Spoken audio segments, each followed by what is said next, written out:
Hello, everyone, and welcome back to the In the Pocket podcast. I'm Max Sturm, joined alongside Logan Martin and Xander Cook. And joining us today is Calvin White, our first special guest of the show. Calvin, thanks for joining us today. Great to We be are here, going guys. to have Thanks a for having me. lot to talk about in this episode, starting off with the huge monster trade of Micah Parsons from the Dallas Cowboys to the Green Bay Packers just last Thursday. He was traded to the Packers and immediately signed a 4-year, $188 million contract, good for $47 million per year, making him the highest paid non QB in the history of the league. I just want to point out, I was right about the Cowboys not being able to get this deal done. I knew it was going to happen. There was no way that Jerry Jones was going to fold like that. Parsons made the statement several weeks ago that he didn't even want to be a part of the Cowboys anymore after all of the negotiations and with Dallas not allowing him, more specifically, Jerry Jones not allowing him to have his agent present.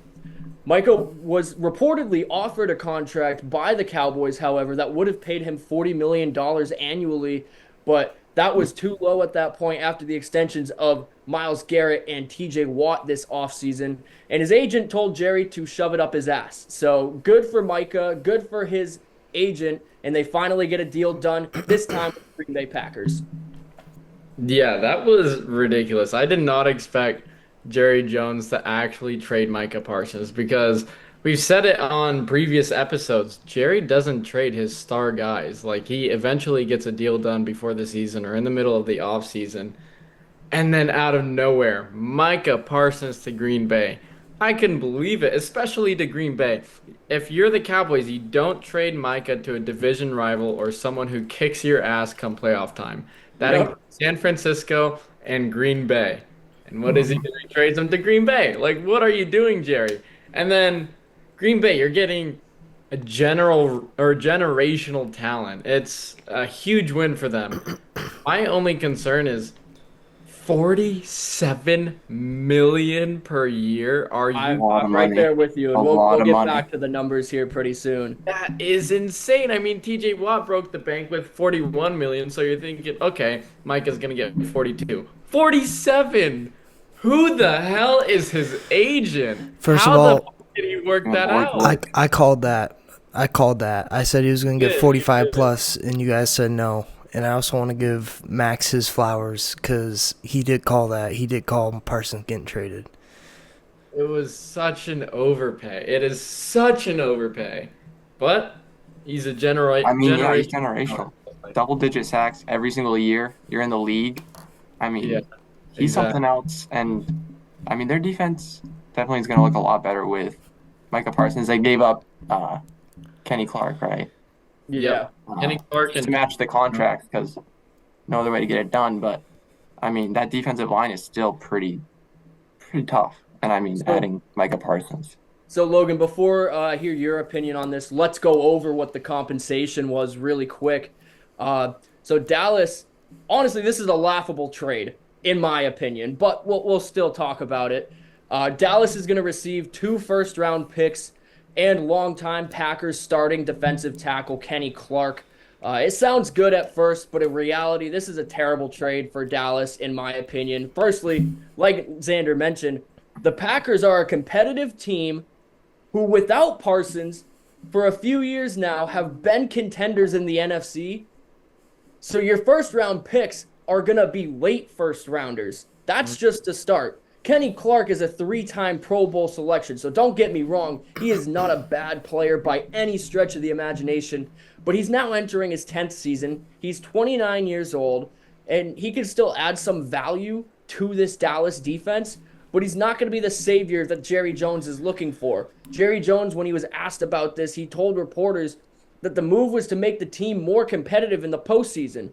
Who did you trade him to? The guys who have been smoking your ass for 15 years in the wild card and divisional round. This time with Jordan Love, not Aaron Rodgers. It doesn't matter that when Green Bay comes to town or they go to Green Bay for these postseason games, they stomp them every time. I'm pretty sure that the Cowboys were 6-point favorites in that game, that wild card game this past season, and the Packers still found a way to come away with it.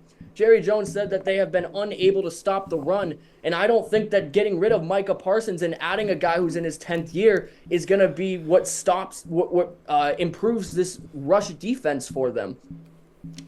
Yeah. Looking at it from the Cowboys' perspective, there's a couple things on my mind. Let me pull this up right here. First of all, Kenny Clark's coming immediately starting over Mozzie Smith.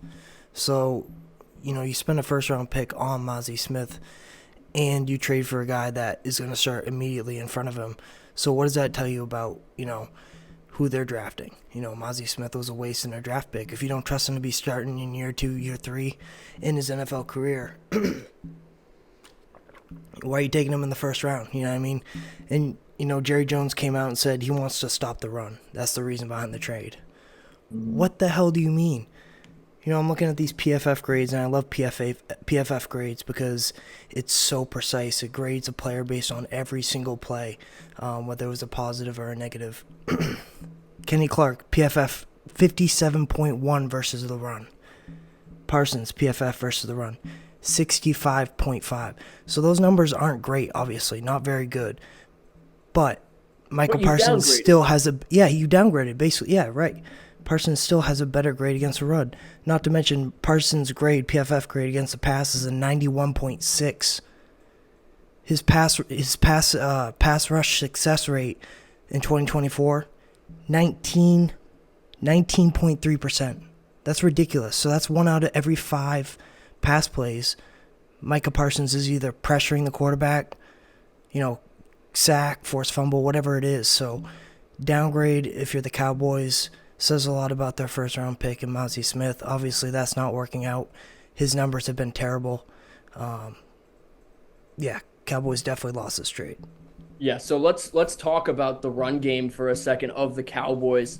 Over the past 5 years, they steadily improved and then dropped back off. In 2020, they finished 23rd in terms of rush yards allowed per game. 2021, they step it up to 19th. 2022, they get all the way up to 12th, which is pretty good. And then in 2023, back down to 17th, still middle of the road. Last year, 29th, allowing 137 yards on the ground per game. So this is not the way that you fix that. Logan, you mentioned the PFF grades against the run, and I know they play different positions, but shouldn't the defensive tackle have a higher rating against the run than the linebacker, defensive end guy? Right, because it also grades you based on, just disrupting the play in general. If you're a nose tackle, you're not registering an assisted tackle or a solo tackle. You're disrupting the play. You're filling that gap so the Mike linebacker can come in and fill that gap and stuff the run. That's, what the PFF grade's all about. So, like I said, this is a lot. Boys, you got anything to share? I think what you're talking about, Logan, they missed on that draft pick with Smith, and they've really missed on, a lot of draft picks other than Lamb and Parsons in the last couple of years. They drafted Taco Charlton before TJ Watt in 2017. Imagine if they had drafted TJ Watt and had Micah Parsons. They can't hit on their draft picks, and, I don't know what they're doing. Signing or trading for super old players that are filling up that position. Can't give anyone a chance to actually compete for it. Right. And you're also talking about Jerry Jones, who's also playing GM. I was just watching a TV show on Netflix, I think it was. I just picked a random one about the Cowboys dynasty. Jerry Jones is, 10 of the first 15 minutes of that opening first episode. Just talking about himself, what he built, why he bought it, the oil money. This way, when he was GM back in the 90s, he had Troy Aikman, Michael Irvin, Emmitt Smith. He had a Hall of Fame offensive line, and then you got his coach was Jimmy Johnson. He built a successful team. He hired his good buddy from high school or college in Jimmy Johnson, won back-to-back Super Bowls. After the second Super Bowl, he fired Jimmy Johnson, or mutually parted ways with him. But we all know Jerry Jones had something to do with it. And then he goes out and gets Barry Switzer. Yeah, Switzer wins the Super Bowl with that squad, but any coach could have done that. Think of any horrible Hugh Jackson from Cleveland a few years ago could have won the Super Bowl with that team. Holy smokes! Forgot about Hugh Jackson. That's a After crazy after point. firing Jimmy, I mean, he lost the locker room, and I was watching that 95 documentary. How even Michael Irvin was like, "What the fuck is Jerry doing?" So Right. he's been that Yeah, way for years now. I don't know how. I mean, he can't can him or he can't get canned because he's a fucking owner. right. I'm just His really. ego is just too massive, I think. I hate to go back to change this back, but how do you not get? Someone mentioned this. How do you not get 3 first-round picks in that That's what I'm draft in that saying, dude. trade? Dude, right? when he first requested a trade, like not I don't know if it was official, but when he first like said he didn't want to Right. play for the All Cowboys the mock anymore, drafts are like that. all of the trades were saying three 3. first round picks and 2 high quality players. Like Right. as a Bucks fan, I saw a lot of rumors going around of a trade package. I don't know if you guys saw it. Vita Vea, Bucky Irving, and 3 first round picks. Yeah, that's ridiculous. That's Yeah, unreal. Jerry should have That's done that unreal. shit. They would. And they Yeah. got Kenny Clark and 2 first round picks from Green Bay. Right. Those first round picks aren't going to be good. Right, and I didn't even think about that going into this. Like that, I didn't think I of mean, it from Tampa's that isn't either, perspective. but Green at Bay is least going they're to I be know, getting top. but that you're getting two free. people who are Vita Vea will actually stop the run. I mean, that's a different Bucky story. Irvin, Kenny solid Clark, running Bucky back, way Irving is better than the future. Javante Williams. They need a running back. Yeah. But I Yeah. don't know. He waited too long, I think. I think he thought he could get a contract done, and teams saw that he couldn't, and they knew they could offer him a terrible deal, and he'd accept it. Yeah. Pretty much. Absolutely. So, yeah, guys, I'm officially doing it. I am pressing the big red button. I am unofficially ordering a stay-at-home order for the city of Dallas because if I don't, every single one of these fans is going to find their way to the closest bridge. In the last 6 months, you have traded in Dallas two of the best players in the respectable sports for in the conversation of the worst trades of all time. Everyone needs to stay home. Yeah. There need to be guards Lock your outside doors. every single To be door. fair, to be fair, Therapists on every street in Dallas because To be it is fair. it is Call a rough vet. over Your pets there are right not safe. after they traded Luca, they did get Cooper Flag. That's true. They did Yeah, get Cooper Flag, The and you Dallas know what? Mavericks That have might been be to the 2 saving finals grace. in this decade, or this last 2 decades, and that's a lot more than the Cowboys can say. So Yeah, exactly. But if you're Green Bay, holy shit, you're over you the moon. guys should feel on top of the world right Party. now.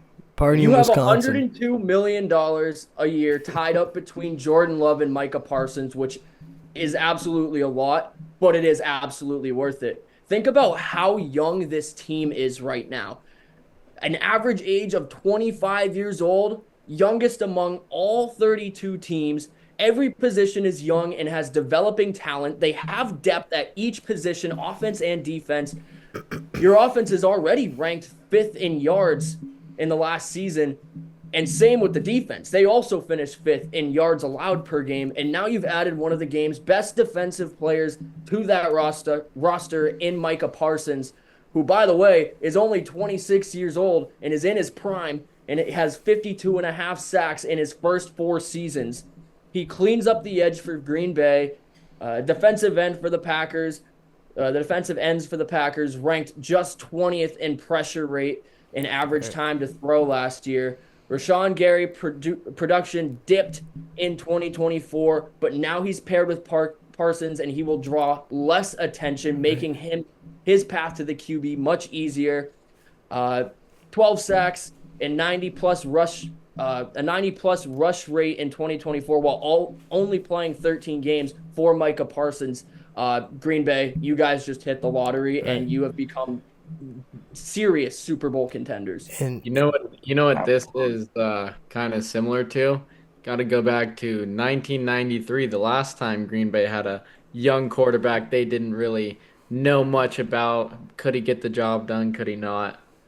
And then they go out and get a generational defensive talent, Reggie White, paired with Brett Favre on the offense. And then 3 years later, they go out and win the Super Bowl. Now they have a young guy they don't know about at QB, Jordan Love. Can he get the deal done? And you go out and get Micah Parsons, a generational talent. right. Just saying. Super Bowl window might be within the next 3 years. And you're talking about a team that went 1-5 in the division last season. that player alone gets you at least 3-3 with good Yeah. offensive play. You're talking about a 4-1. You're competing for the top spot in that division. You go from being a 3 spot, maybe a 2 spot, to being, now you compete for that number 1 spot in the most competitive division in the NFL. And I want to shout out Coach Dankert. Called him immediately when I saw this trade. He's a lifetime Packers fan. Big reason why the Packers are my second favorite team in the NFL. But Kenny Clark and Rashawn Gary are both coming up on the last year of their contract. And one thing that I've talked about a lot in this podcast is performing when you're on that contract year. Talking about George Pickens, how upset he gets about not getting touches, not getting the ball thrown his way. Now he's on the final year of his contract after getting traded to Dallas. So a lot about this situation where Rashawn Gary might have had a dip in production, but he still outplayed Kenny Clark, and all it had to do was Kenny Clark just had to have a year like he's had in the past, where he's been, shown consistency in his past in his career. He didn't show that in 24, so he got traded. So Rashawn Gary and Micah Parsons are going to be fun to watch. I think that improves Rashawn Gary's play and it improves Micah Parsons' play, because not only is it, you think about that Dallas D-line, Micah Parsons, who he's playing with. Now you're playing with Rashawn Gary, Devontae Wyatt, Adrian Cooper, Quay Walker, a bunch of these threats on the first and second levels. That's just going to open up play for Micah Parsons and make him even more dangerous. So They're all young guys too. So Right. like playing with Micah Parsons there, only going to help them. He's only going to raise their ceiling. I mean, I think this is like possibly the best case scenario for the Packers. I think this is the perfect move for them. They really needed someone who could not only get to the quarterback, but also help in the run, because I don't really know. I mean, like you were saying, Logan, I don't know what Jerry Jones was talking about with stopping the run with trading away Micah Parsons, because he's been amazing. He's damn near led the league in tackles for loss every single year he's been in the league. Right. So I don't know. I think it's the perfect move for them. It addresses all their needs, honestly. It does. And it's funny that Logan mentions George Pickens entering his final year of his contract, because George Pickens' agent is the same agent as Micah Parsons. Really. It is, yep. I didn't know that. Wow. Who knows what we're gonna see. And maybe he's going to Green Bay. He came out and made a statement today, actually saying that this negotiation with Micah Parsons is going to have nothing to do with the contract or nothing to do with the possible extension of George Pickens. That they're going to try and get a deal done with Dallas if they want, and if not, they'll go on and move on to better things. Speaking of moving on, I think it's time we start talking about the NFC South. The NFC South for years now has been one of the worst divisions in all of football, with the Buccaneers being the only true contender of the last 5 years, getting that Super Bowl in 2020 with Tom Brady. But let's take a look at the standings from last year. Obviously, finishing first was the Tampa Bay Buccaneers with a record of 10-7. Baker Mayfield had a great year last year, really showed why he deserved that extension. Following that up was the Atlanta Falcons, finishing with an 8-9 record. A lot of quarterback controversy among the Atlanta Falcons after they had signed Kirk Cousins and then drafted Michael Penix. Penix got his start in Week 16, and he's the expected starter for this year. In third place was the Carolina Panthers. Similar thing there, quarterback controversy early on. Bryce Young benched in Week 3, gets put back in the starting lineup in Week 8, and we see vast improvement from him. And then lastly, the New Orleans Saints, who are the New Orleans Saints, finishing with a 5-12 record last year, but almost in way worse fashion than the Panthers did. It's like those teams are going in two opposite directions right now. Quarterbacks have come and gone through this division, especially the Falcons, Panthers, and Saints, all of whom have failed to reach the playoffs since at least 2020. That was the Saints and Drew Brees last year. The Panthers made it in 2017. The Falcons made it in 2018. And this year, things look to take a turn as the top three finishers of last year's NFC South might have what it takes to further propel themselves into contention for a playoff spot based on how things go. So I think we need to start by talking about the worst team in this division, that obviously being the New Orleans Saints with a 5-12 record last year. They kicked off the season 2-0 with huge wins over the Panthers and the Cowboys, in which they produced 40 plus points in both of those games and allowed less than 20 points in both. And that's when things took a turn. The Saints would go on to lose the next 7 games by a combined total of 79 points before finally winning their third game of the season in week 10 in a down to the wire game versus Atlanta, who was struggling at that point as well. It didn't get much prettier as the Saints would finish the season with just 2 more wins following the firing of their head coach. And they beat the Browns and Giants, who ended up finishing with even worse records last year. So before we start talking about the failures, guys, just thoughts on the Saints last year and kind of how it's looking going into this year. Yeah, I mean, let's just get it out of the way. This Saints team is in Browns territory entering this year. This team is so bad, dude. Oh my goodness. I mean, like you mentioned, just about everything went wrong after a 2-0 start last season, and there's literally zero indication that their fortunes are going to turn around this season, even with a new coach in Kellen Moore. So, I mean, they announced that Desmond Ritter's going to start at quarterback. Who knows how long he's going to play until he gets benched for Tyler Shuck. But Ritter has low-end receiving core to work with, even if Olave can finally stay on the field. And Kamara shouldn't have to handle this kind of workload. He's about to handle in year 9. The offensive line does have some positives with McCoy healthy and a pair of promising tackles in Banks and Fuega, I think is his name. Waga. Yeah, Fuaga, okay. Age finally haunted the Saints defense in 2024 with Jordan and Davis regressing, and then Tyrann Mathieu just announced he's retiring, so that's an even worse blow. Granderson and Chase Young aren't an inspiring pass rush tandem, while the defensive line has depth but no standouts. And then Lattimore and Adebo are out at cornerback, so that just means Taylor, McKinstry, and Yadam all have to rise to the occasion. I mean, Justin Reed, he's a nice veteran addition at safety with Matthew out of the picture, but nothing stands out about this roster relative to the rest of the NFL. Not offensively, not defensively, not even the coaching staff. And this season could get very ugly, even if Ritter isn't the guy, even if Shuck isn't even ready. So, say Shuck does play, even if he succeeds expectations, it's hard to see the path to contention. This is literally a 1 or 2 win team.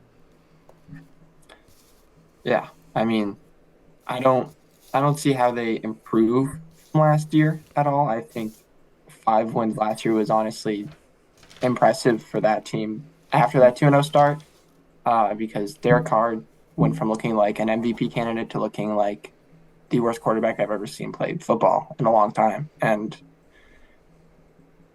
it's not like, I mean, Spencer Rattler did not play much better. And, I mean, they beefed up the offensive line. They took another offensive tackle in the first round this year, Kelvin Banks. He looks amazing.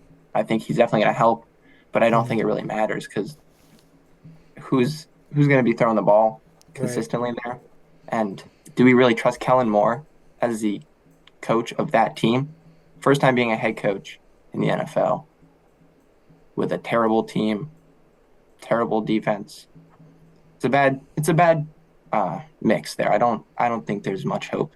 And I mean, I've got bias as a Bucs fan, but I mean, it doesn't look like they're going to be much of a threat in this division at all for anyone. I think it's going to be teams are going to see them on their schedule and be happy that they're pretty much going to get a bye week. I agree with that. Yeah. Yeah, I got a lot written on the Saints. First of all, let's talk about what might be the most important, but not so football related. A lot more on the business side of things. Saints largest dead cap hit in 2025. You know, they got a long list of players that are getting paid still on the books. Talking about Derek Carr, Jameis Winston, Marshawn Lattimore, Ryan Ramczyk, Michael Thomas, they're all in the books, combined for $78.5 million. So, you know, you're talking about a team that's in tear-down mode, as a lot of people are calling it, and that's a big reason for why Kellen Moore's in there. You know, let's be real. Is Kellen Moore the best head coaching option out there? Was he? Probably not. But I think he's in a lot similar situation as Dan Canales, is who we're going to talk about in the Panthers. A questionable quarterback situation. Kind of just need a head coaching offensive quarterback mind to come in, and recharge that quarterback room.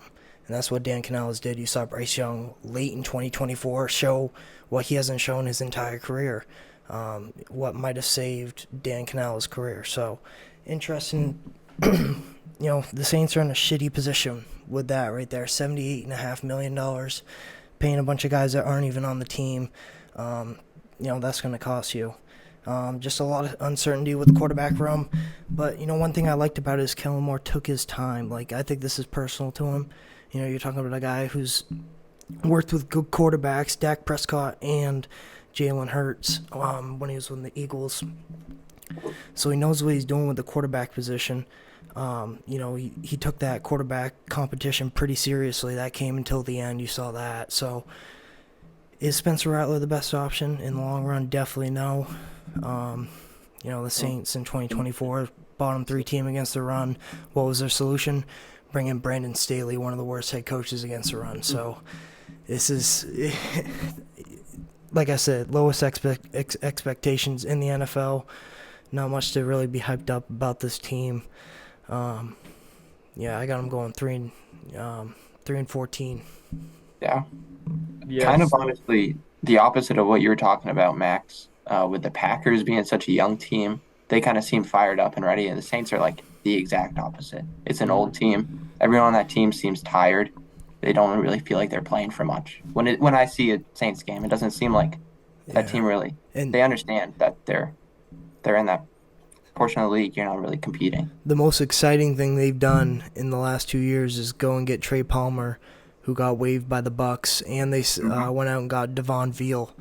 Am I saying that right? Vele from the Broncos. Sean Payton raved about him, talked about that was like he's made very few trades in his career, and that by far was up there with one of the hardest trades he's ever had to make. And if that comes from an offensive mind and one of the greatest head coaches in Sean Payton, that's saying something about that player. So he can have an impact. Let's not forget about Rashid Shaheed, though, one of the best deep threats in the National Football League. The question is, does he have a quarterback who can get it to him? No. Right. No, he doesn't. But I mean, you also brought up Trey Palmer going there, and if Chris Olave can stay healthy, I mean, that's a good wide receiver core there. That's a good young wide receiver core too. Trey Palmer, I love Trey Palmer as a Bucs fan. I'm very upset that we waived him. That wide receiver room was just loaded, and I think he will succeed in New Orleans if he can get a quarterback. Yeah, he's going to be open with Chris Olave and Rashid Shaheed on the field. Unfortunately, no matter what the offense does, this defense is going to struggle. You're talking about a defense in 24 who opponents were averaging 5 yards a rush. That's half a first down per rush. You're talking about 2 rushes and you're moving the chains on the Saints. So, and they didn't really solve that problem. Brian Brees to me was a very questionable pick that early in the first round. He's a pass rushing defensive tackle. That's not really the mojo in the NFL nowadays. You want a big bruiser who can stuff the run because that's kind of what the shift is and focus has moved to. You watch the film on Brian Brees, and he's great against the pass, but he's getting flushed out against the run. And they didn't really solve that problem in free agency, in my opinion. So that's going to be what they struggle with. You're going to turn on, the Saints, hopefully not, on Sundays, and you're going to watch them teams run it down their throat. So pause, but that's just what's going to it's going to be like that repeatedly all game long. It's going to be bad for the New Orleans Saints. It's going to be bad. Fan. Yeah, it's going to be bad. They're going to be the worst team in the NFL, no question. And people are saying, and I think a lot of like NFL pro guys are saying they're going to go out and get Arch Manning. I think that's a very casual thought. I think Lenore Sellers is going to be the hottest prospect coming out of college come the draft in 2026. I've been watching him ever since his freshman year. Obviously, he's a sophomore now, or I don't know if he's a redshirt. I'm pretty sure he played as freshman. But either way, I've watched him for 2 years now, and he's been electric. So glad that he's finally getting the spotlight, and I think the Saints might be in a good position come draft time to get a good quarterback. I think they'll be in the number 1 position. Right. Exactly. Right. So, Logan, quick side note. Totally forgot you're in our fantasy league. We are drafting right now, and you just got Christian McCaffrey. No. On another note, back to what we were talking about, I want to start off by where the conversation started with the quarterback play. Obviously, Derek Carr goes down with an injury, and when he came back, he played in 10 games, and he threw for just 15 touchdowns and 5 interceptions, including a stretch where he would throw an interception in 4 straight games. He was injured in the game versus Kansas City and wouldn't return for over a month. And then, like you were saying, Calvin, I believe, Spencer Rattler and Jake Hartner just did not improve this team at all. But you couldn't expect these guys to. They're young. Spencer Rattler kind of just got thrown into a really shitty situation.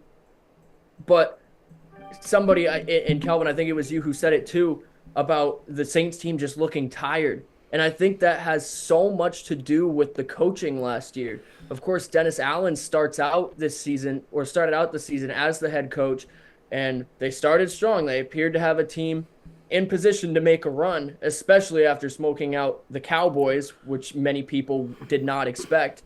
But it was then that the Saints went on their losing streak, and players in the locker room said that Dennis Allen just totally lost all the culture in the locker room. And he was not treated as the leader of the team by his players. Players came out and said that he repeated the same unmotivated and stale speeches every single week and struggled to create bonds, connections, and communicate with his players. So following the 7th straight loss in Week 9 to Carolina, Dennis Allen was finally canned and replaced by Darren Rizzi, who is no longer the head coach either, but he was the interim, and he led them to just 3 more wins in 2024 before ultimately being replaced by Kellen Moore, who is Philadelphia's ex-offensive coordinator. I think that is one of the few positives that you can come away with if you're a Saints fan. You've got somebody who knows how to run an offensive scheme, and that has been a big problem for the Saints in the last several years, especially in the Derek Carr era, where everything just seems so JV football-like, where the plays are very simple and the defense can read it very easy. And then, Logan, you touched on it. The rush defense, it's in a total decline, or it was, especially since 2021, where they were a top 5 rush unit in the league. And in 2023, they became a bottom 10 and have remained there since. Right. They've allowed 115 yards per game over the last 2 seasons, and the defensive line is not helping them at all. You mentioned Brian Breesy, who registered just 25 total tackles. He did finish with 7.5 sacks, but again, that's more of a pass rush thing than it is anything else to do with his game. He still has time to improve. Chase Young, 31 total tackles, 5.5 sacks. Cam Jordan, who's been the leader of this team for how many years now, only 34 total tackles and 4 sacks. The pressure applied to the QBs on the sacks or on the pass plays is great. They finished 6th in that stat last year, but if you can't stop the run, they're just going to run it up the middle every time and, like you said, get 5 yards per carry on them. Injuries also didn't help. But this team is in a total decline, and there's not really many positives to go off of other than their 2-0 start, having some young guys that are coming in that have the potential to take these starting spots and some time to build, and the interim head coach who had made them or who had them go 3-5, which is a total improvement over what had happened what had happened under Dennis Allen. Right. Matt, I guess I'll finish it off. Yeah, by saying, I'm going to be a good friend and let you know that you're drafting right now. Yep, I'm up. I'm like, no one wanted to let me know that I was drafting, and I took Christian McCaffrey. Yeah, well, did it come with a band? Hey, did it come? You were talking. I wasn't going to interrupt you. Did it come with a Band-Aid? No. Yeah, you're going to get it for a solid 3 games this season, so enjoy that. Sorry. Who did I take with my last pick? I took Tyreek Hill. All right. One thing I got on my notes right here is I got it in bold. Why not take Shador? Why not? If you're the New Orleans Saints, why not? I'm not a believer in conspiracy theories. Shador is not that good. I'm not a believer in conspiracy theories. He's looked good in the preseason. I think he's pretty good. I think that the NFL may have had something to do with Shador not going very high. Like I Like shouldn't the even ask that NFL question because I can see I both think ways. So, I think but that the the way talent Shador wise, you acted have in to take him. interviews, I think the way Shador acted in interviews did not translate well with GMs and head coaches, and there was a lot of talk among the front offices of a lot of these teams. Whether that was them conspiring to not take him until the fifth round or it really just threw people off, I think that that had something to do with it. Because this is a guy that was projected first round initially, and when he fell through the first round, we expected him to be an early pick in the second day of the NFL draft, and we didn't see him get picked until day 3. So All right. I Well, do I'm think gonna that say he looked good his first game because he played the team we're gonna talk about next. Other than that, he looked really bad, and that is because he just held on to the ball way too long, Yeah, scrambled, he and tries to play hero ball a lot. All right. he's he's just not good. He's you a good saw college There's a quarterback. big difference between college and professional football. Yeah, I mean, he didn't have and an offensive obviously line at obviously the Colorado. He guy got used to like just looking to scramble, like looking, hesitating. Get out Oh, of I the got to box. scramble. Yeah. Oh, yeah. He's not gonna have an offensive line in Cleveland either. All right. obviously the guy has time to improve and translate to that NFL level, but it's so often that we see these guys that are so hyped up not make that transition, especially these mobile guys and the guys that think they can run away from the pocket to a touchdown every play. To finish off the Saints, guys, I have them finishing with, at the very most, 4 or 5 wins. There is no improvement to be made this season. They need to focus on a total rebuild. And Give kind me of going back to the QB conversation, Max. they should be tanking for a place early on in that Max. draft to take whoever the best available Max. quarterback. Max. Give me 5 wins on that schedule, please. Please give me I 5 know, wins on right? that schedule. That's why I said at the very most. You know how the NFL is. This can go. This can go a lot of ways. Arizona. This I don't think they're better than any team. work. Maybe New York. Uh, Maybe. Yeah, maybe they beat New York. Maybe Carolina Maybe they once. beat New Maybe York. they beat the Panthers. Yeah. Maybe they beat the Panthers. I don't think they Maybe beat. Right Did now, they they're- beat the Jets? Don't Probably. count them completely out of the Chicago game. I'm throwing No, it out. they're not beating Don't- Chicago. Stop. No, Don't- I don't don't want hold to up hold up completely on out. the. I don't Guys, want to hold I'm up not on the sold on Saints Caleb schedule, Williams. I but don't care what their defense looks like. I'm not sold on Caleb Williams yet. well, I'm not sold on the New Orleans Saints getting 5 That's one wins. single player on their team. Not Who new. knows if if Tua's in a wheelchair by week whatever it is, maybe they can go out and beat the I'd Dolphins. take Tua in a wheelchair over anyone starting for the New Orleans Saints. Yeah. I'm just saying, the Dolphins' defense is so bad and so beat down already that that's not out of the question. And then, all depending on Cam Ward, maybe the Titans. Yeah. Hmm. The Titans have a chance. Max, to you're be drafting. terrible in this team again. Yep, I see myself on the This clock. year, yeah. I'm gonna go ahead. Let's see who's the best overall wide receiver. All right, and we're gonna shift over. Let's jump right into the Carolina Panthers. Calvin, instant thoughts, reactions, 2024 season, and what to expect in 2025. Well, I mean, look, we all saw how Bryce Young played at the beginning of the season and the complete turnaround he had after he got benched. And, you got to be, if you're a Carolina fan, you got to be hopeful for that. But other than that, what are you hopeful for? I mean, I got some stats here. They had the 30th ranked passing offense. I mean, we talked about that, but 32nd points per game allowed, 32nd worst rush defense, 23rd worst pass defense. Even if Bryce Young plays even better than he did the second half of last year, even if Tedorova McMillan is a generational wide receiver and he has a great season and he's the perfect target for Bryce Young, doesn't matter if they literally cannot stop a nosebleed on defense. Right. And they couldn't last year. I mean, how many times I looked at the bottom of the screen watching football and saw that they let up 30 points by the Smack. third quarter. It was unreal. So, I mean, I don't know how much they really did in the offseason to address the defense compared to they addressed the offense, because I think they really want to make Bryce Young look good. They want Bryce Young to be their quarterback, and I think he looks better, and I think he's got a chance. I believe in Bryce Young, but I don't think they're going to win a lot of games. I'm right there with Calvin. I mean, Personally, I've always liked Bryce Young, so watching him have that late season surge, that was so awesome to watch because he deserved it. If he's the guy, the Panthers have a lot less to worry about.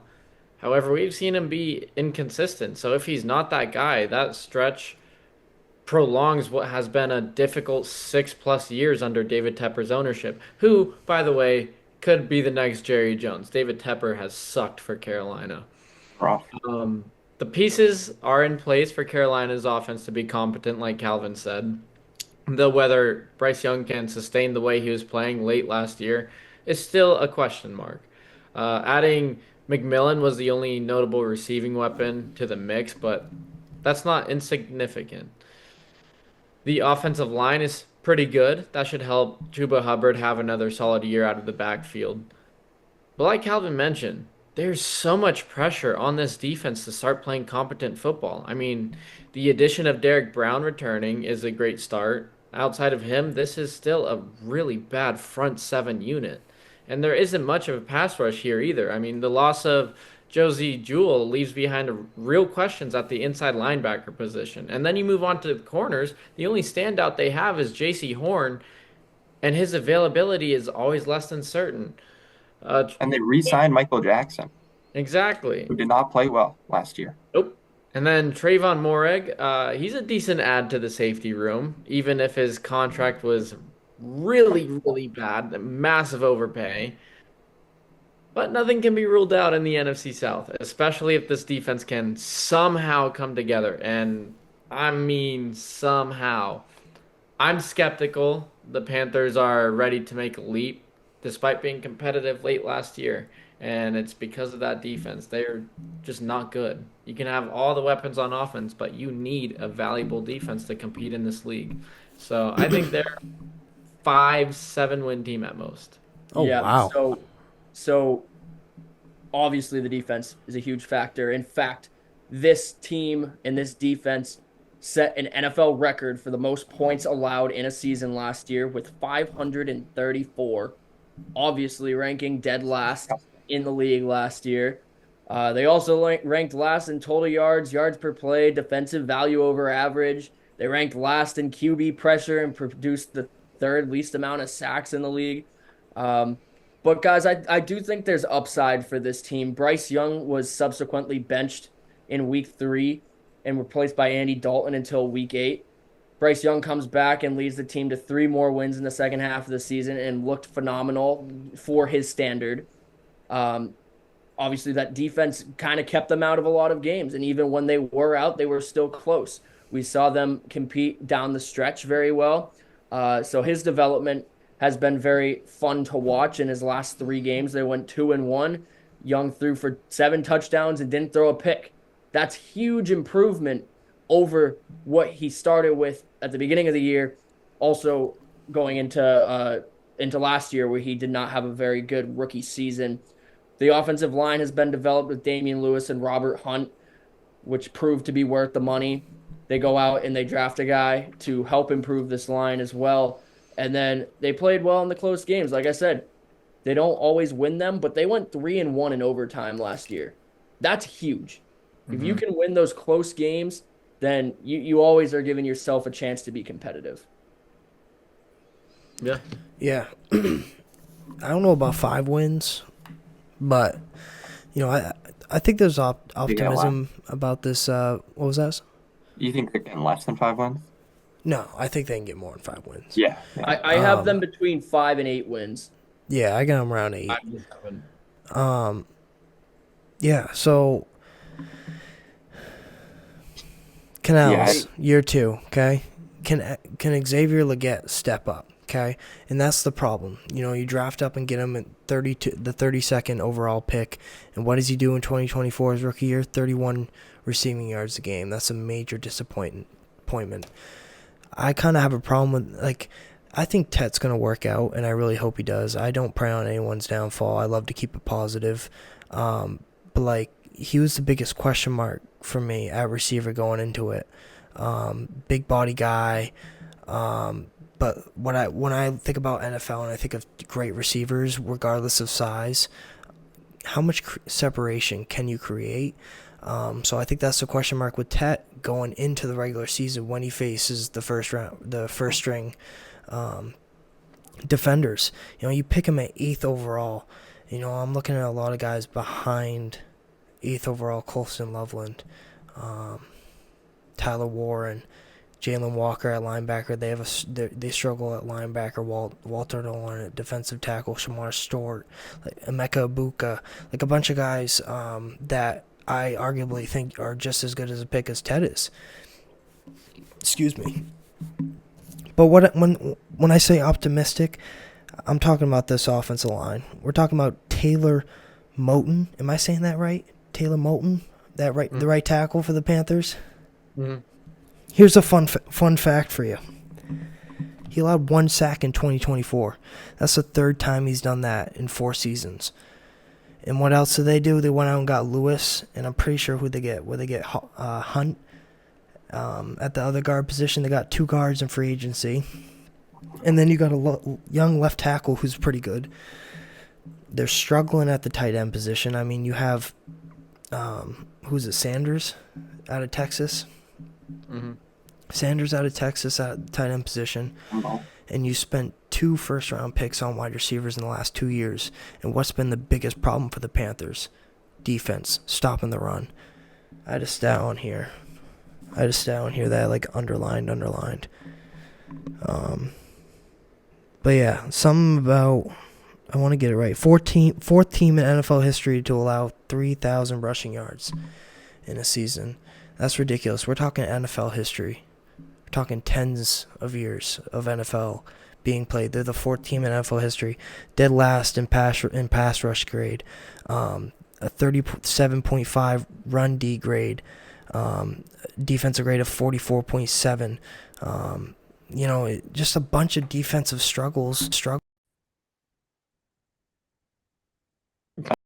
You can hear me again? Sorry, I cut out.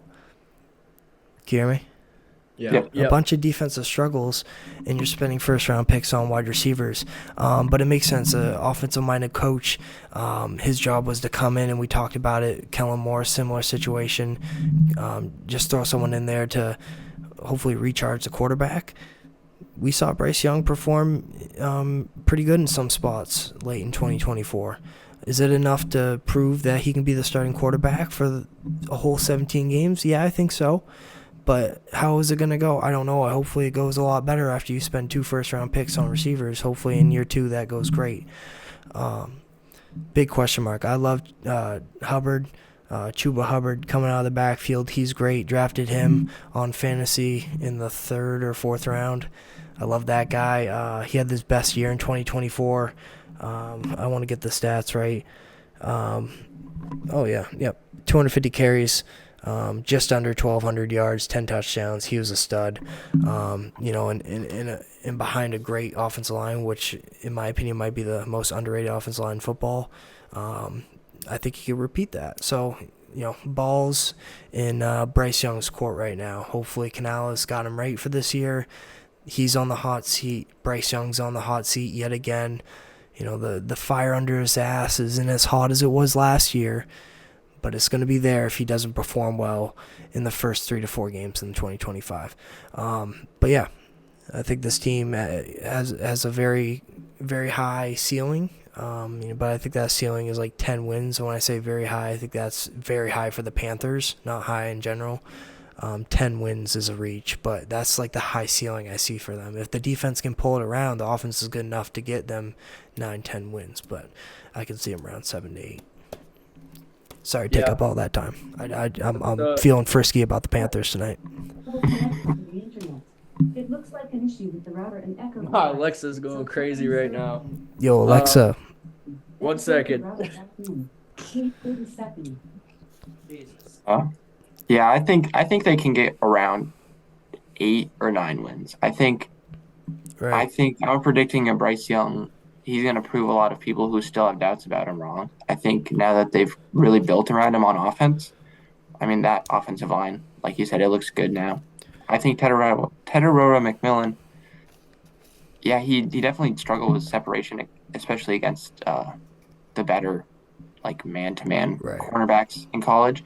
And I mean, he's probably going to be their number one receiver 100%. starting week one. So Right. he's definitely going to struggle, but I mean, that physicality, I think, will help him just Yeah. kind of brute force through not being able to get that separation against the elite guys. And I think you just give him a little bit of time to develop, Right. and that opens up more lanes for Xavier Leggett to 100%. shine. Because I still believe in Xavier Leggett. I was huge on him in I do last year's too. draft. I want to, and I say that because I'm one of those guys. I'm optimistic. I was looking at guys drafted behind him when they traded up to get him at 32. You know who was right behind him? Who raised an eye? No, Lad McConkey. They missed out on really. Lad McConkey. That was He had a But good year. I also think Jimmy Horn Jr. He's not a starting receiver for them, but Jimmy Horn Jr. is going to show some flashes. If you get him on a crossing route across the middle, he's going to make something happen. Hunter Renfro, an elite route runner, they released him and then signed him back after they had some. I don't know the exact reason, but they released him, signed him back within that week. So, and I've been seeing clips of him all training camp, just routing guys up. Yeah, So always been a great route I runner. do like that receiver room. It's very deep, and it's deep if Tet and X can live up to the first round hype. I don't even think Xavier Leggett is worth the first round pick if he gets 50 yards a game this season. I'm just being real with you, bro. Like Yeah. 30 yards a game is horrid. But like that just speaks to either the scheme, the offense as a whole, or maybe he struggled with drops last year. That was a big thing. Yeah, there was a lot of drops early, Right. which I think kind of Right. messed with his confidence. Right. I agree. But I mean, in college, he was known for having really good hands. But there's no excuses like that for Tet. There's like if Tet comes out here and gets 31 yards a game, which I think is very, very unlikely, I can see Tet around a 40-50 at the lowest. But that's what scares me about that pick. But even if he gets around 50, either one of them, that's not worth it. You got to get one of those guys getting around 80, 90. One of those guys has to be a 1. You drafted both of them to be a 1. One of them's got to be. Come on now. You'd hope Where's so. their first round pick on him? Look at Lad McConkey's out there.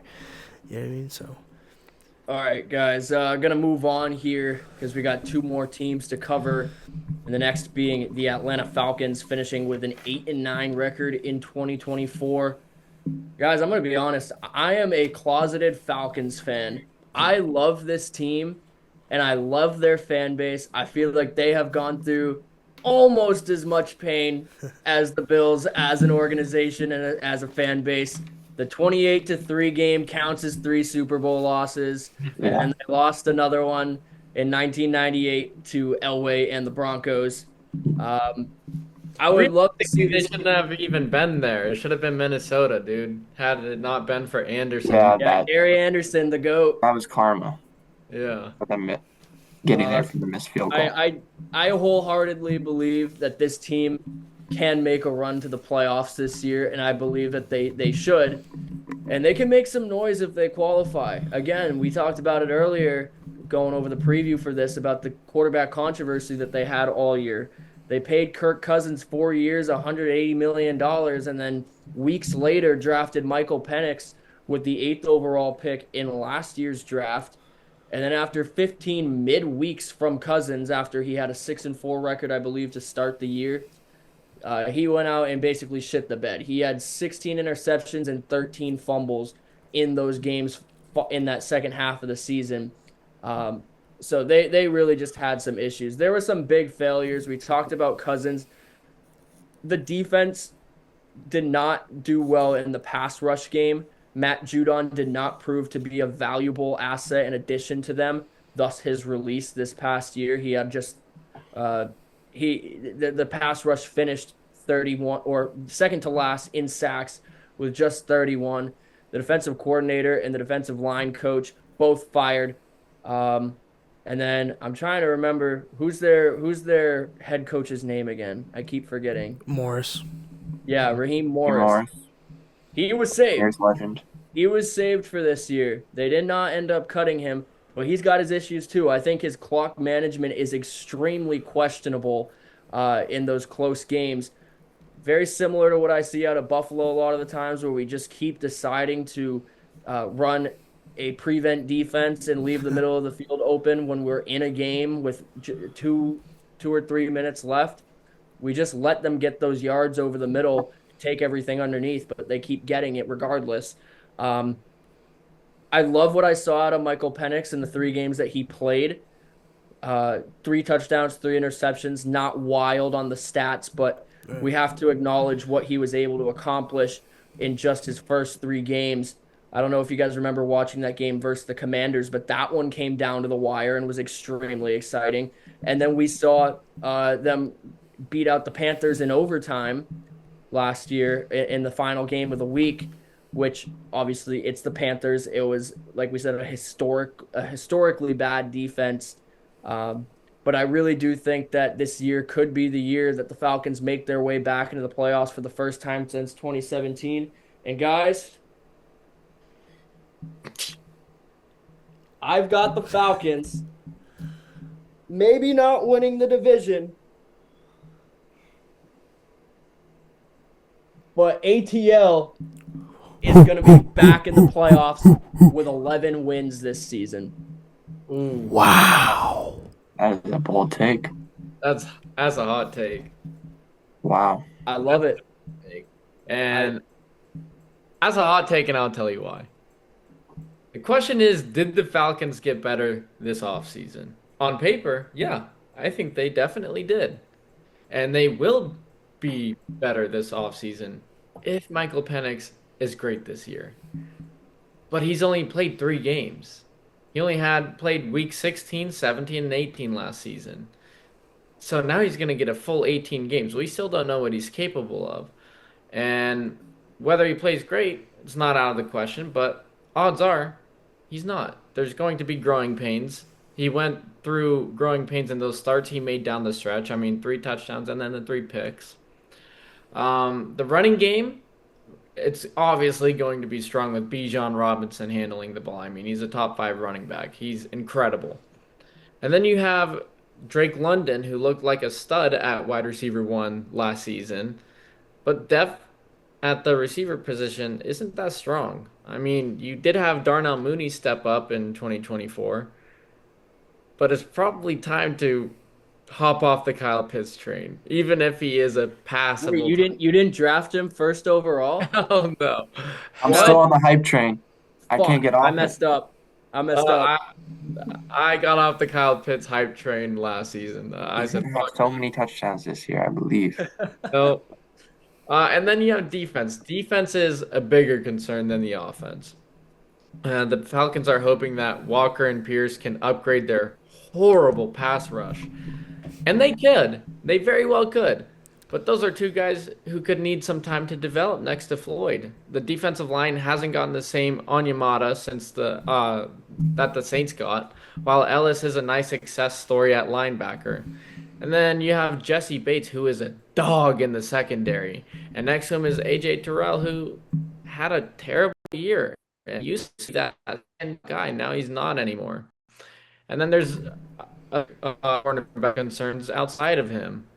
The Falcons' offense can be powerful if Penix beats expectations, but it's hard to see a strong case for Atlanta being much better positioned than it was last season, and a large fact of that is due to Penix only playing 3 games last year. So I don't think he does beat expectations. He's going to have those growing pains, and I think this is a 7-9 win team. Yeah, I think this is one of very few teams in the NFL where we can say has the highest range of outcome this season. But it's interesting because this necessarily doesn't fall on quarterback play. We're talking about a team who struggled so much getting to the quarterback and creating pressure to the point where they could not even run man-to-man last year. And, you know, when you're in the NFL, you're facing complex schemes, thick playbooks. You know, you're being coached by some of the greatest coaches to ever walk turf. And if you can't run man-to-man, that just speaks volumes about the pass rush. And, you know, it seems contagious in this division, just missed draft picks. But this one worked out in the Falcons' favor. Everyone in 2024 questioning why take Michael Penix, but it worked out in their favor after Kirk Cousins shit the bed mid-season last year. You know, we're talking about a Falcons team that at one point was 6-3 last year. They were 6-3, and then Kirk Cousins went through his worst 5-game stretch of his career. 62% completion, 1 touchdown, 9 interceptions, 236 yards per game. And then after the Raiders game, after they won 15-9, and I'd rather watch paint dry. You know, he had, I don't know what, like 100-something yards in that game, 112 yards, 1 touchdown, an interception, and a 15-9 win, and he got benched. And then Michael Penix walked in. You know, one thing that I loved about Michael Penix, and you could tell the difference. You know, Kirk Cousins was not last year, but the year before, and before that was still a top 10 quarterback in the league. Like, he was very, very underrated. So I was glad that the Falcons gave him a chance, but that contract backfired. There's no question about it. Penix, when he stepped in, though, 9% big-time throw rate in his time playing. So you're talking about a big-time throw every 10 throws, whether that's like fit in a tight window, third and long situation, third and crucial, you know, big-time situations. Michael Penix showed up.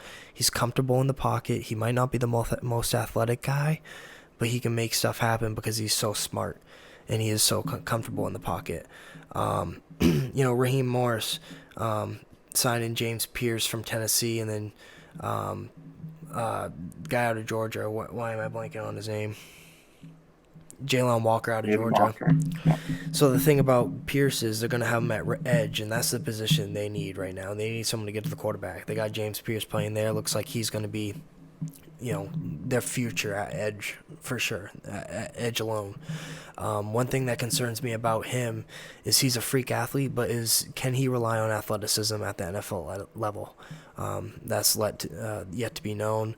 And then we're talking about Walker, who's being played as a linebacker and edge rusher right now. He's known as a linebacker.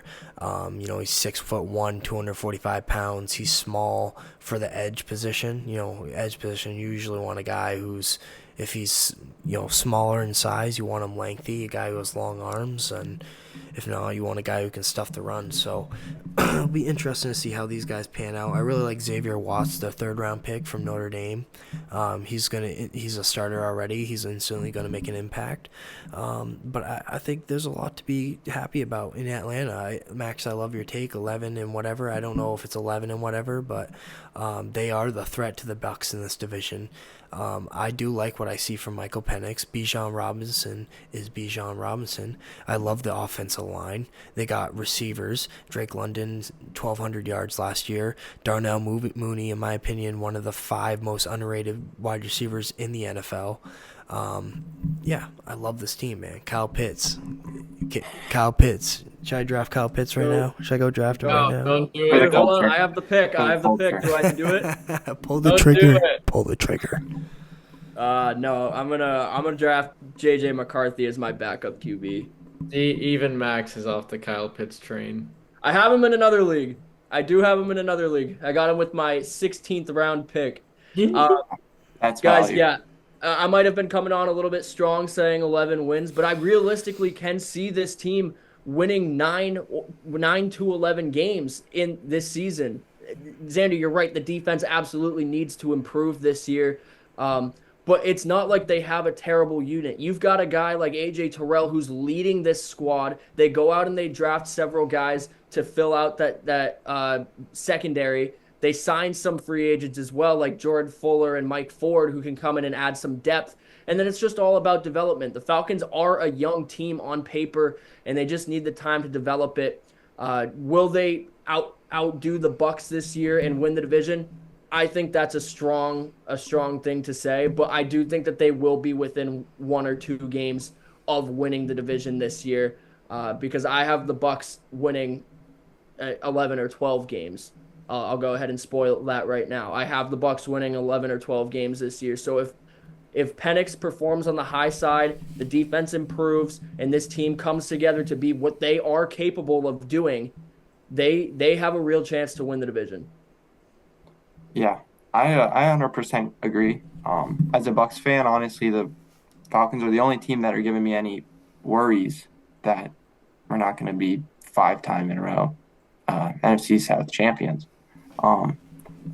But honestly, like Xander said, that defense last year was terrible, And all of the additions that they made on defense seem to be from the draft or really young free agent signings. Like, I agree. Pierce, Walker, and Watts, I think they all are great players. And I think Xavier Watts was amazing value to get him like Yeah. second or third round, second round, I think.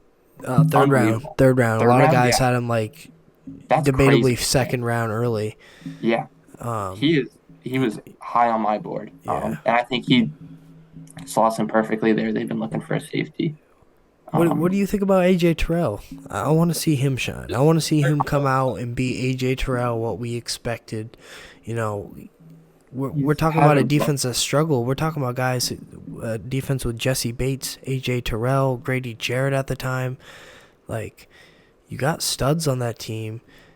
It's a work in progress. That's the thing. But you know, Yeah, I think that's the issue is like there's just not enough talent around him. Like in that secondary, yeah. Jesse Bates is great, but I think you got to give more. You have to have another cornerback on the other side you can actually match up with him. Because I mean, if they can just keep going to one wide receiver every single play, Right. Not to mention Justin Simmons no longer there either, in the defensive backfield, which which is why does- Watts is such a great pick for him.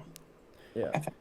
All right, moving on to the Tampa Bay Buccaneers, finishing last year with a 10-7 record, the reigning NFC South champions, and really the only team in the last 5 years in that division to do anything notable.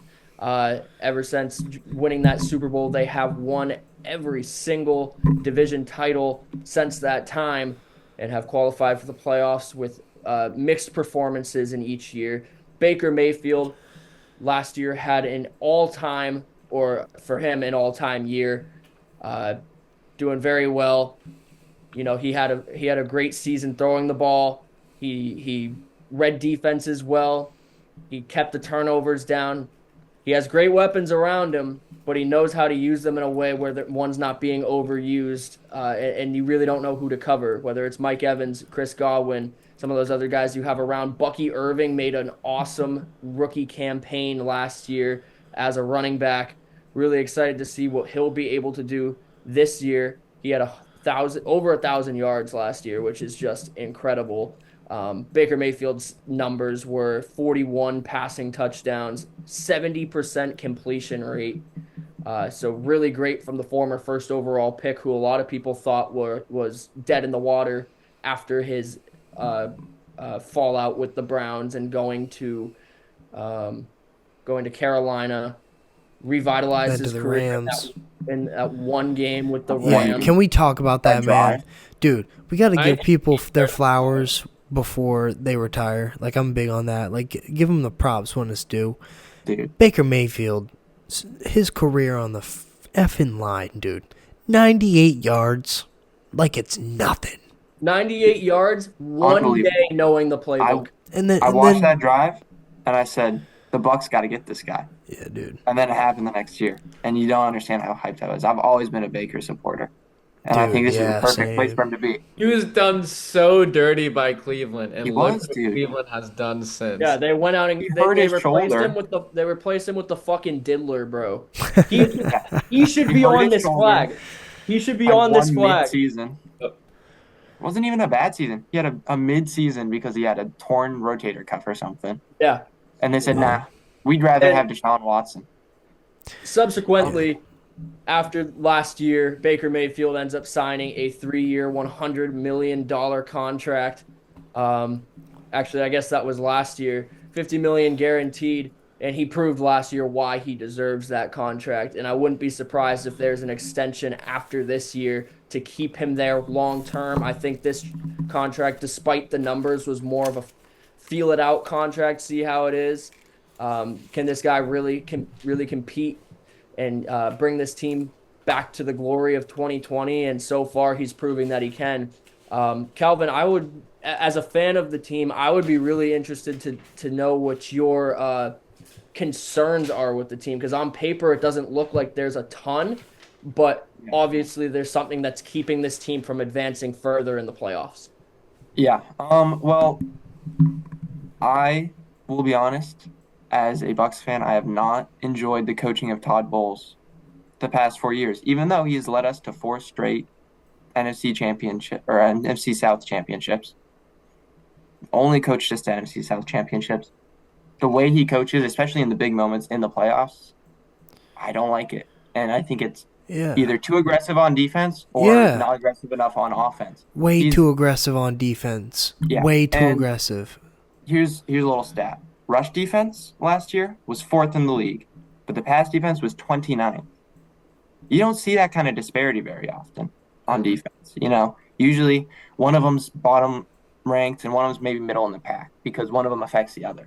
But the way that he calls his defense, he's always sending blitzes at the worst times. And he gets a lot of – there's some drives where you stuff every single play, and Like it's you great. just know it's coming. Yeah, literally. Yeah. And I mean, I have nightmares about that game in the NFC Championship against the Rams, 2021. We could have repeated, but on like 3rd and 19 or something, he all-out blitzes, and they get a pass up to Yeah, either that was Nakua. crazy. That was, and that's how he coaches every single game. That wasn't just that game. That the same thing happened in that Falcons overtime game, and that's why we lose games is because Right. he has the wrong mentality. He gets too conservative the first 3 quarters, and then you see the team kicking a different gear in the 4th quarter. You saw it in the Lions game this year. You're talking They literally- defensively? Yeah, Yeah. And like the defense doesn't do anything for the first 3 Yeah. quarters, and then they actually start trying at the very end. just to go off what you said, Calvin, a 41-31 loss versus Baltimore. Baker Mayfield threw for 370 yards. it's not 31-26 loss to Atlanta. He threw for 330 yards. Like Mhm. he's showing up. Yeah. Baker Mayfield's proven himself. Every single loss, I think, Offense, yeah. could be contributed to the defense pretty much, except for maybe a couple where there was nothing going on I think you're offensively. more so right about the coaching being a huge part of it too. Yes. Here's the thing. A lot of our cornerbacks are young right now, other than Jamel Dean, and he plays a lot of man coverage, Yeah. and they get cooked because they're not. You're a Sending second or everyone. third year guy No help. playing man coverage against an NFL receiver, and it's a recipe for disaster. Right. But I'll move away from my gripes with Cobble's coaching style. He does have his good moments, and we've gotten to the playoffs. It's been I could ask for as a Bucks fan. When I first started being a Bucks fan, things were rough. I couldn't even imagine being NFC South champions Shout out James once. Winston, So, 30 yeah, those years were different. Can I ask you something, Calvin? Yeah, What do absolutely. you think about Hassan Reddick? Do you think he can return to how he played in 2023? Do you think being under Todd Bowles and his I think aggressive he's- style helps? I think he's the perfect player for that style, honestly. I think he's the perfect player to play on the other side of Yaya Diaby. I think he does a lot of things that Yaya doesn't do.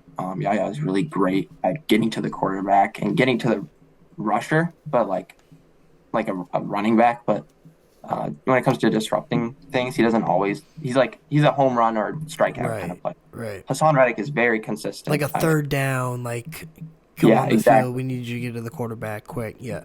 Yeah. And I really like Cansey. I think Cansey and Vita Vea I might love be the best 1-2 punch on that D line in the NFL. So I don't know if you agree with that, but you're I talking agree. about Vita Vea, who's strong, holds it down, fills the gap, creates, forces double teams, can take them on, and then Cansey's a guy who's just a speed rusher, and we've also seen him come out big against the run for tackle for loss. So I think Cansey, we saw him improve from 2023 to 2024. I think he takes even more of an improvement to 2025, and we keep seeing improvement out of him. But like you said, Todd Bowles and his over-aggressive coaching style and how it's backfired on this team.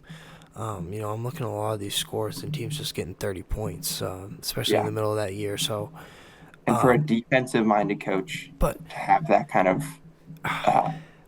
of legacy as someone who's they're a Super you're the Bowl best team. defensive player. Yeah, they are. They're a Super I Bowl mean, team. you look at that offense. There's not a single weak point. I think They beat genuinely. the Eagles. They They proved beat they the could Eagles. beat They the beat the Eagles. Lions. They beat every boogeyman team in the NFC South. Right. In the NFC. I mean, Calvin, here's the thing too.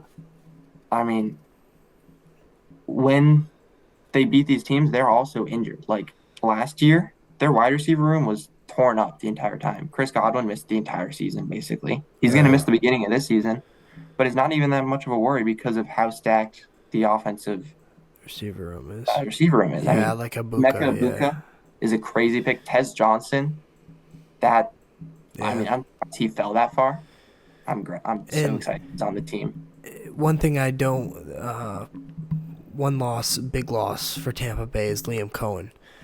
Just a little history fact: Liam Cohen was the 2018 offensive coordinator for the University of Maine Black Bears, and led the team to 4th overall in the country in the FCS level. My good buddy Hunter played on that team under him. One thing I liked about what he did in Tampa Bay is he revamped that run game. For years, Rashad White in that running back room just wasn't doing it. And Bucky Irving comes in his rookie season as a second running back and goes out and gets you 1,000 yards in his rookie season. And he's proven that he could be an extremely big threat in the receiving game.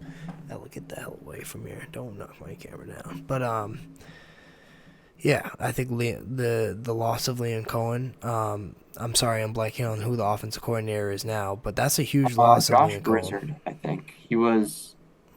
I think the wide receivers coach or quarterbacks coach. Interesting. Rams or something. Yeah. And he's got chemistry with Baker Mayfield, which is honestly, I think, what every single offensive coordinator we've had 100%. since gotten Baker Mayfield has been. Yeah. Because before Cohen, it was Dave Canales. Yeah.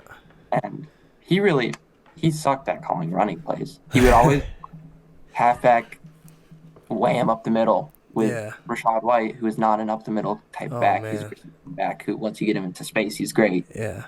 And like you said, Cohen came in and he rejuvenated that offense. I mean, that's exactly what Todd Bowles needed, is someone who can actually make those play calls on offense, because Todd Bowles has no idea what he's doing when it comes to the offense. But Josh Grizzard, we'll have to see. I think, honestly, as long as he's got that chemistry with Baker Mayfield, let Baker keep doing what he's doing. He, like you said, maybe it was Max that said, I don't know. He spreads the ball out incredibly well to all receivers. And it is so hard to find out who you're going to guard. You double cover Mike Evans, they pass it to Chris Godwin. You double cover Chris Godwin, 100%. They pass it to Emeka. You give it to Bucky, or Cade Otton is a good tight end. That's what I want to talk about right now, or after you finish on that, is Cade Otton. Go for it. I love Cade Otton. I don't want to do most of the talking, man. I'm just looking at these stats, man. 100 yards, 81 yards, 77 yards. We're talking about a touchdown, 2 touchdowns, touchdown. Like, there was a stretch where he really showed how dangerous this guy can be. He's still young. We're talking about a guy who goes out there with no gloves and just tapes those fingers up and just goes out and gets you 10 catches. Dude. There's been multiple, hospital balls that Baker will throw to Cade Otton, and Cade Otton will, I swear, if you saw his face, he's jumping up at him with a smile. And he can block. He's a great blocker. And Payne Durham, who is the tight end right below him, even better blocker. Right. Love that. Yeah, dude. With a lot of 2 tight end sets to get Bucky, on a stretch. They just do phenomenal work on the edge there. Right. But, yeah, Cade Otton, I think, is very underrated. I think he's going to get a good payday. I think he's getting paid this year. I think he's up for contract this year, and I think he's going to have a great season. I think he's going to get paid big money. And I think there's a very good chance the Bucks can go 3-0 when we're looking at a 3-0 versus 3-0 Eagles versus Tampa Bay matchup at Tampa Bay, 1 p.m. Eastern. That could be a very interesting matchup. Mm-hmm. I mean, we're looking at Falcons week 1, Texans week 2, Jets week 3. You could very easily go 3-0 right there. Texans toughest matchup out of the 3 right there in the middle of the pack, in my opinion. You asked me about what maybe were some negatives. I mean, definitely just wide receiver injury bug currently. Chris Godwin's still going to miss the first couple of games. Jalen McMillan had a terrible fall on his back neck area in the preseason. That was so hard to watch. And at first it was just reported as a concussion, so it was he's going to be back by the season, but at the start of the season, apparently now it's he's on IR at least 9 weeks. Apparently it's a neck injury. So that's not only scary, prayers out to Jalen McMillan. He's walking around, so I mean that's good. But definitely hurts the wide receiver room because he was great the last 5 weeks of the season last year. And I think if the defensive backs can play better than last year, there's a chance that this defense looks better. But drafted 2 rookie cornerbacks, Benjamin Morris and Jacob Parrish. They look good, Yeah, but rookie yeah. corners, it's a rough look usually your rookie season. It's hard to be great Right. against wide receivers in the NFL. Veteran wide receivers can usually expose that in zone coverage, especially in man coverage, which is what Todd Bowles plays a lot of. So we'll have to see how that secondary does. I think that's their biggest issue. The game nowadays is one at the trenches, and they are up there with the Eagles 1 and 2, in my opinion, in offensive and defensive line combination. They got a really good offensive line, really good defensive line. Eagles same, and I think that's why they can compete with the Eagles. So I think that's why they can be considered a Super Bowl team. We've seen situations where athletes can be athletes and make plays at the defensive back position and corner position in certain situations. So, yeah. Absolutely. All right. So before I say anything, Xander, you and I have been sitting pretty over here. We have been chatting back and forth. Do you have anything to add about the Buccaneers? Any concerns? Where do you think they're going to finish? How record-wise? Yeah, I mean, so obviously there's Baker Mayfield. That he signed with Tampa back in 2023, had an awesome year with Canales as his offensive coordinator, and then Canales got hired by Carolina. So a lot of people were thinking, okay, this is just a fluke year from Baker, and now he has a new offensive coordinator. He's not gonna play that well. Then he throws 41 fucking touchdowns under Liam Cohen. Like, he just proved that it wasn't a fluke. But now Liam Cohen is the head coach of Jacksonville, so now he has another new offensive coordinator, like 3 or 4 straight seasons. It's insane. So he's gonna have to repeat that same success he's had the last couple of years this upcoming season. And as long as that goes well, the pieces are in place for Tampa's offense to be probably top 5, maybe even top 3 this season. And the Bucks have gotten good news with Godwin and Wirfs. They're ahead of schedule in their recoveries. And if Wirfs can return to from injury and be that stud that he once was, that's essential for the offense to function well. And then you have Mike Evans, who's obviously that nice number 1 from Baker Mayfield. And then you go out and draft Egbuka, who's a safe pick and should have a role immediately. And then with Godwin returning from injury, he doesn't have to be what he was before, but his effectiveness is worth watching. And then you have, like Calvin mentioned, McMillan. He's on IR, said 9 weeks. So his midseason return could make this a very, very deep wide receiver core. And then how about Bucky freaking Irving last season as a Oh my rookie? Holy goodness. shit, did he transform that offense? Can he repeat his stellar rookie production? I think he could. I He's very gonna well be tough because he played so well. exactly. I think he could. And then defensively, Tampa is set up well in the defensive line between Vea and Kancey. And then you go out and get Hassan Reddick, who is sort of a wild card of an addition to the pass rush unit. Is he ready to play more like he did in 2023? That's a huge question. And then Levante David showed his age a bit in 2024. If he regresses, that linebacking group is concerningly thin. It is very tough. And then you have the corner room, which is in solid shape with Dean and McCollum coming off solid years, while Winfield is hoping to get back to that all-pro form at safety after an injury-impacted year. And then there are a few vulnerabilities with this Bucks team, in my opinion. Their only poor stretch last season came when they were down nearly every single one of their top wide receivers. So mostly healthy version of this group is going to win the NFC South, and maybe even not just one playoff game, maybe even 2 playoff games. I think this is an 11-win team, and I wouldn't be surprised if they go 13-4 either. Yeah. The Buccaneers made one critical mistake before the season started, cutting the GOAT, Shiloh Sanders, before the season. That's a guy that's gonna go out and fight for you. He Yeah, might yeah. take some punches. A lot of heart. A lot of heart Yeah, a for lot the of heart. city of Tampa So much Bay, heart. clearly. Too much heart. He got kicked Yeah. off the team for having too much heart. But in all seriousness, my only main concerns with this team, like Calvin said, the offense is nearly flawless. Once everyone's healthy, that team, that offensive side of the ball is in great shape moving forward. When you talk about the defense, I do think that the defensive backs and the linebackers could run thin if they don't get fully recovered. Anton Winfield coming back and improving over last year is definitely a huge factor in this at the safety position. But also the team as a whole needing to close out these one-score games. They were 2-5 in one-score games last year, lost in overtime to the Chiefs, were in position to win in the wild card, and Baker Mayfield fumbled it. So I think there's some things that need to be cleaned up, but overall the team is in really good shape. I can see them winning 11 or 12 games this year based on their schedule, and they're my dark horse Super Bowl contender out of the NFC. I think that they've got a real good shot.